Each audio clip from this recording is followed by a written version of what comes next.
আমি ওই ব্যক্তিকে জান্নাতের আঙ্গিনায় একটা ঘরের গ্যারান্টি দেই যে ব্যক্তি তর্ক করার সময় নিজে হক এটা জেনেও সে তর্ক থামিয়ে দেয়। অনেক সময় হয় না, অনেকে পায়ে পাড়া দিয়ে ঝগড়া করতে আসে, এরকম আসলে নাই? আপনি চুপচাপ দেখবেন একটা বাজে কমেন্টস করতেছে, আবার কমেন্টের নিচে কমেন্ট, আবার গালি, হ্যাঁ আছে না এরকম? বিষ্ণু বলেন নিজে হক এটা জানার পরেও আর যাতে তর্ক না বাড়ে, যে তর্ক থামিয়ে দেয় জান্নাতের আঙ্গিনায় তাকে আমি একটা ঘরের গ্যারান্টি দেই। ওবিবাইতিন ফি ওয়াসাতিল জান্নাতি লিমান তারাকাল কাযিবা ওয়া ইন কানা মাযিআন। আর ওই ব্যক্তিকে আমি জান্নাতের মাঝখানে একটা ঘরের গ্যারান্টি দেই যে ব্যক্তি কৌতুক করার সময়ও মিথ্যা পরিহার করে। করতেছে কৌতুক, ফান করতেছে, আর ইজ কিডিং, ফান করে, কৌতুক করে, কিন্তু কৌতুকের সময় সে মিথ্যা বলে না। এই স্বভাব যাদের, তাদেরকে আমি জান্নাতের মাঝ বরাবর একটা ঘরের গ্যারান্টি দেই।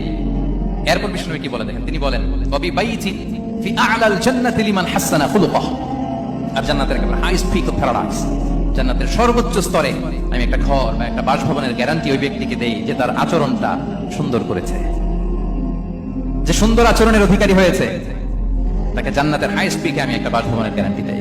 তাহলে বলেন তো আমাদের আচরণটা সুন্দর করার দরকার আছে না নাই? এটা খুব ছোটখাটো একটা আমল, তাই না?